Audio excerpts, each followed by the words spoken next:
So our next speaker is Trevor Blair. He is the Director of the Executive Search and Workforce Development at Manpower Group, he's based here in San Diego, but Manpower is found everywhere. And so he's going to talk about generalized negotiation skills that everyone needs. Like I said before, not just getting the job, but once you're in your organization, you need to negotiate continually. He's going to give us some basic skills that everyone wants. And I just would like to remind you, all of this will be placed online later in the summer once they get this all done, and each one of our speakers have slides in there with information about them, about how to contact them and that sort of thing. And remember, if you have questions, we have time at the end. Okay. Thanks, Okay. Trevor. Thank you, Karen. And if I go long, do I get some of Diane's yellow? It's gone. Oh. It's gone. Okay. Thank you, Diane, for kind of laying the foundation of some of the stuff that we're going to get into and take what Diane just talked about and apply it to your career, right? Because negotiating is all about getting ahead, right? Whether it's a promotion, salary, funding, you are negotiating every day of your life, whether you know it or not. We're going to focus the next 20 minutes on your career in particular. Full disclosure, I am a hardcore I, so I don't want you to feel obligated. If the presentation stinks, don't have to, give me affirmation or clapping. I can take it. That's fine. So just want to clear the air and get that out.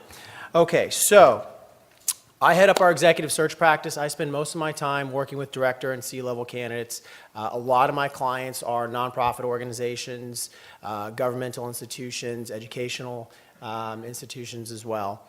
And what we're going to talk about applies no matter what field you're getting into or whether you are going into academia, for-profit, not-for-profit, maybe you want to do an entrepreneurial venture at some point in time. Everything we're going to talk about here today works across the board. The fundamentals are still the same. And these are also some of the things that I see, again, director and C-level candidates getting wrong every day. So hopefully we can talk about some of these and equip you with the tools and strategies to avoid some of these pitfalls. Okay? Negotiating is really building your bargaining position for career success. That's really what it all comes down to, right? Again, we're going to talk about the big picture fundamentals, right? How do you strengthen your position so when it comes to a key conversation, you are ready to optimize the outcome? Oh, we gotta scroll down here. There we go. Okay. So again, the bad news is that these fundamentals take months and years to develop, right? You can't just create a personal brand overnight. Your career isn't just built in a week, right? It is a series of steps over a prolonged length of time. The good news is this is really simple stuff. And it's very easy to do, and these are things that you can start doing literally in this room right now that we're going to talk about. We can get into tactics and strategies and literally like if I'm in a salary negotiation and they say this, what do I say? I'm happy to talk about that sort of stuff in the Q&A, but we're going to focus on the big picture stuff. Firstly, you are the only person who is responsible for your career. A lot of companies in today's environment like to talk about, oh, well, we have a director of people strategies, or we have a chief talent officer who does nothing but looks at our people and develops them in the optimal way to make sure that we're growing them in their career paths. That all sounds great, but it so rarely ever happens that we need to just kind of discount that entirely. I mean, I've been doing this for, since 1999. I've seen so many companies pay lip service to that, but at the end of the day, everyone's running on a limited budget with limited time, and they have to get the job done, and developing the people side sounds nice, but it just doesn't happen. And I am just as guilty. I have 6 staff, and I have all these great ideas for things that I want to do with coaching and team building and mentoring to develop and grow them, but at the end of the day, I'm so stretched, driving revenue, meeting with clients, filling orders, all that sort of stuff, that it really falls by the wayside. I share that in all honesty because it really comes down to you. No one's looking out for your career but you. And so you can't, the days of just get in your job, put your head down, work hard, and eventually someone's going to tap you on the shoulder and you're going to get that promotion, and then you'll get tapped on the shoulder a couple more years ago, you get the next promotion. That stuff just doesn't happen. You have to be proactive in managing your career, thinking long term, and again, building your bargaining position so that you can capitalize on opportunities or create your own opportunities. And we'll talk a little bit more about that. But one of the things you're going to hear about on this slide, and there's really only 2 slides with major meat on them. It's this one and the next one. We're going to spend a lot of time on these. But getting outside your comfort zone, your bargaining position is all about how many people know you. We've all heard that overused term, you know, build your network before you need it, or your value is your network, that sort of stuff. But really positioning yourself for career success is making yourself a known entity, right? If nobody knows about you, how can they promote you? If nobody knows about you, how can they get in a bidding war to drive up your salary, right? So get outside your comfort zone. Get noticed inside your current organization. And for folks who are on the C side of the DISC equation, that's going to be a little challenging. But you have to be disciplined to look for opportunities to stretch yourself. Take on a project that's totally outside of your norm. Get involved with a peer project or a collaboration that has nothing to do with your area of research. Take on management responsibility. I'll say that again. Take on management responsibility, even if it is small. Because a lot of times we are individual contributors and we are fantastic at what we do, but in order to be promoted and make it to director, VP, C-level, et cetera, whoever your funder is, your manager, your supervisor, your director, they have to, in their head, be able to see you in the C-suite.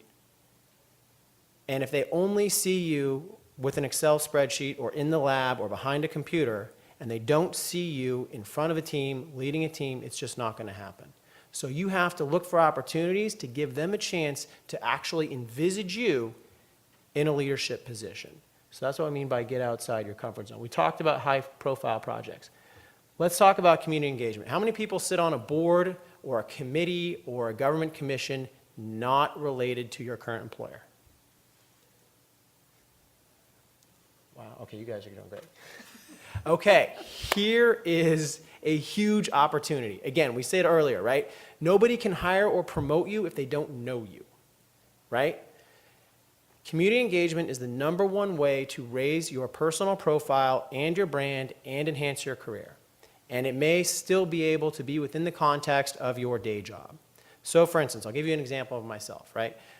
I lead an executive search practice. I'm a headhunter. I need to know a lot of people. I need to know a lot of organizations that are hiring people. I need to know HR managers. I need to know other workforce development directors. I need to know CEOs. My community engagement is involved in training, education, workforce development.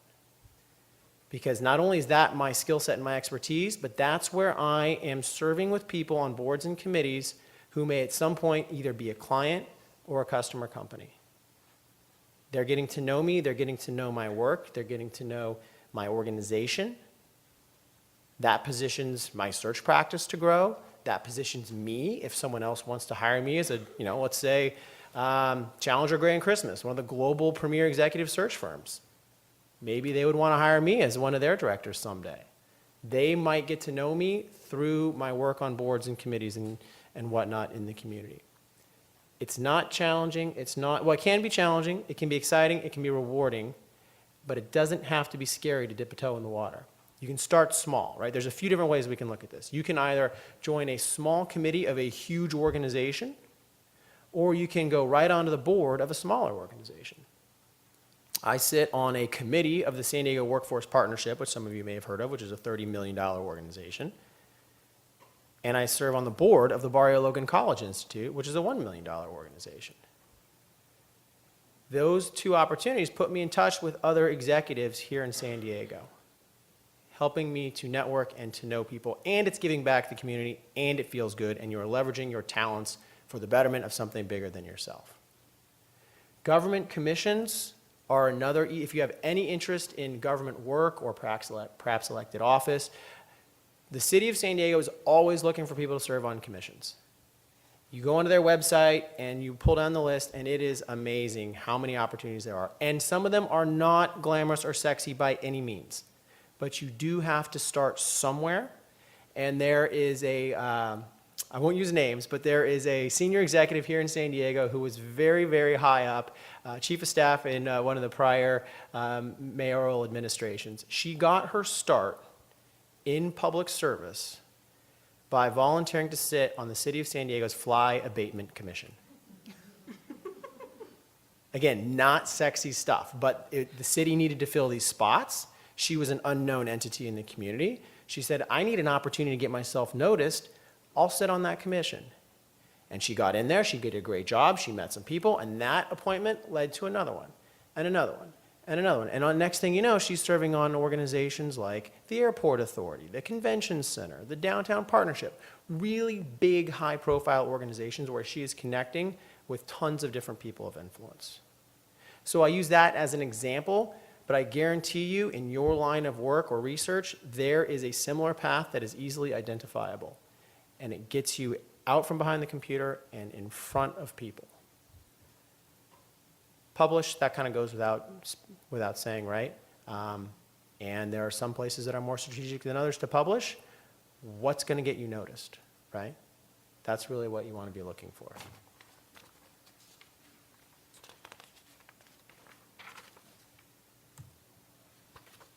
Okay, so again, it's about building your brand, building your profile. And when I say position yourself for poaching, that's not actually going out and shooting animals.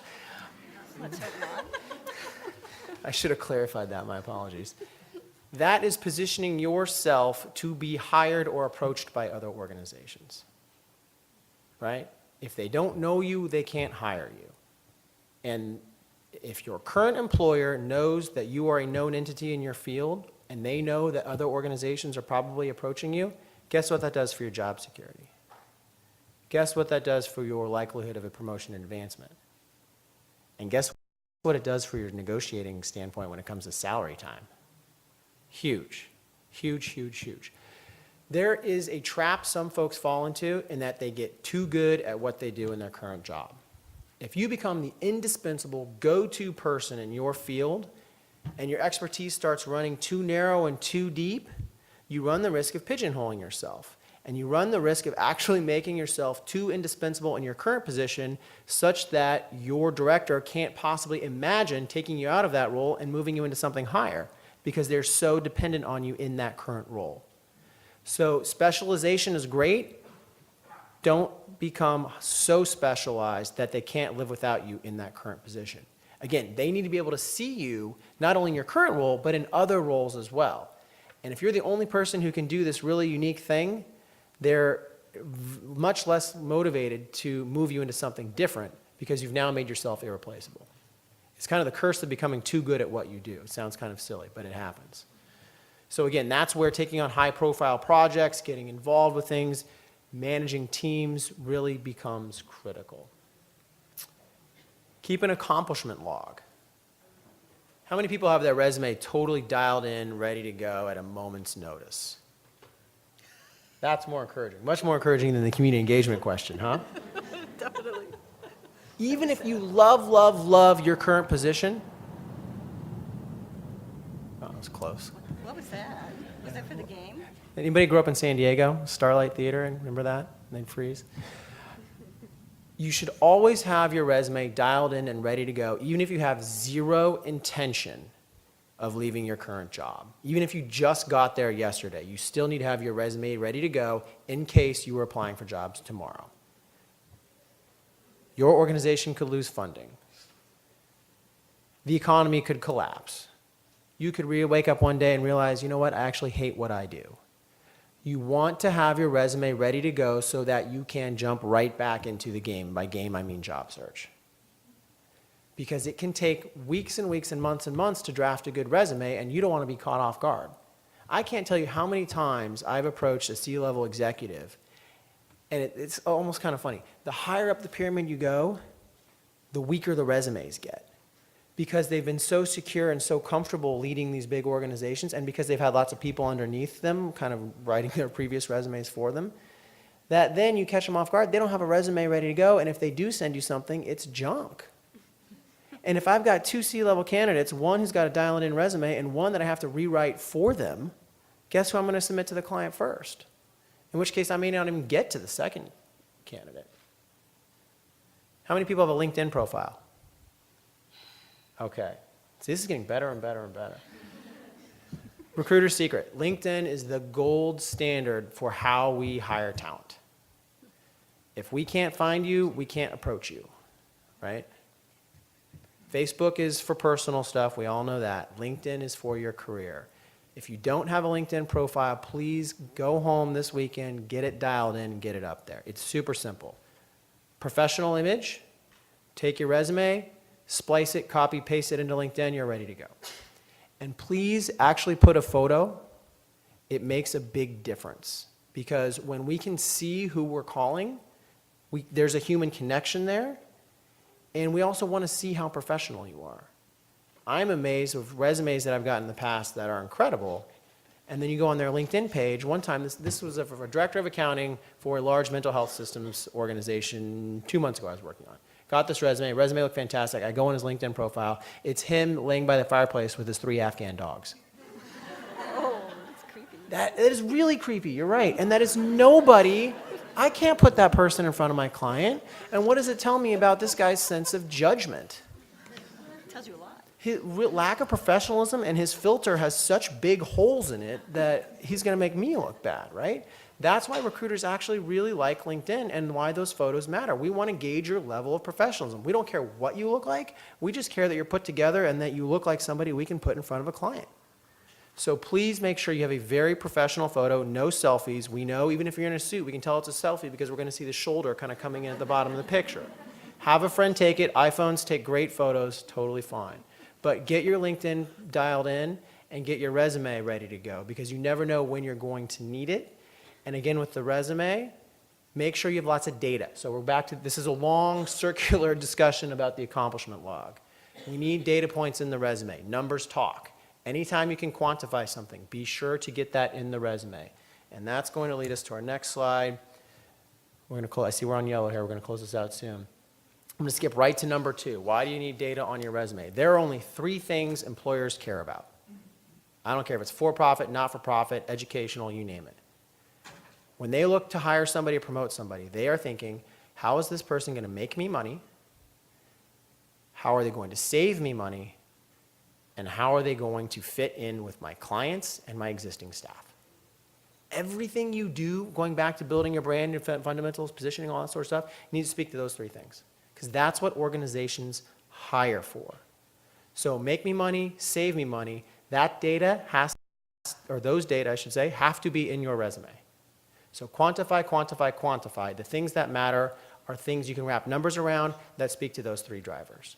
So budget size, staff size, money you've saved, if you've done anything with a really high volume that's impressive, quantify it. Even if it's the number 5, digit. Don't write it out because the numbers will literally pop off the resume when the recruiter is screening your resume. So keep a log of everything you do, and it doesn't have to be like a daily journal or anything, but every time you do something at work that's quantifiable, jot it down. Every time you take on a big project, jot it down. Every time you wow a customer or a funder, jot it down. So that you're compiling this list of accomplishments because your resume shouldn't just be a regurgitation of your job description, right? I did this, I did that. It's not a laundry list of just, what anyone in your job would be filling. Your resume is your accomplishments. It tells the story of what you did at that organization by listing your accomplishments, not what you were responsible for. And if you don't have an ongoing accomplishment log, how are you going to be able to keep track of all that stuff, right? I mean, I can't even tell you what I had for breakfast, let alone, what I did 3 months ago at work. But if you keep a log, you can use that to update your resume continually, so your resume is always ready to go. All right, closing it out here. So now we're going to talk a little bit about actual negotiating. Be ready for and okay with no, because chances are you're not going to get what you want the first time around, or maybe the second time, or maybe the third time. But it's polite persistence, right? I tell folks, take it right up to the point of stalking and then pull back. Because we're all busy people, and so you may ask for a meeting, you may ask for a funding request, and just kind of get ignored. Being ignored isn't no. It just means not right now. It just means I'm too busy. The people who get what they want are the ones who continually come back and request again and have good reasons ready to go, right? They've done their homework. They've done their research. They bring in, when they sit down with their employer, and we'll put it in the salary context, here's a list of everything I've accomplished. Here's the revenue I've brought to this organization. Here are the number of staff that I've been managing. I'm ready for the next move up. They've got their argument ready to go because the first thing their boss is going to say is why. I got 3 other people, why should I pick you? I'm already paying you X, why should I pay you Y? If you've got all your data points ready to go, it makes it very hard for them to turn you down. Very hard. Practice. Practice, practice, practice. What kind of energy are you giving off, right? Are you someone who is bringing energy into the room or sort of sucking it out of the room or just sort of deadpan, right? If you're going into management positions, you have to be the person who brings energy into the room. You have to naturally draw people to you. And I'm not saying that C's can't be managers at all, but they just need to work on it a little more and be more conscious of the energy they bring into the room. Simple things you can do to bring more energy in the room. These 3 front rows are the most prime real estate in any room you go into. Because the action is up here. So if you're trying to get noticed, meet people, build your brand, you need to be sitting right up here. And I see the red, so I'm going to wrap this up. Maybe we'll get to the rest of it in Q&A. But again, film yourself, play it back with someone else watching. Listen to your tone, watch your body language. When you talk, are you bringing energy? Do you look like management material? Or are you just kind of responding to the question and not really projecting anything at all about your brand, your ambition, your ability to contribute? So I'm going to leave it there, and I look forward to the Q&A dialogue. Thank you.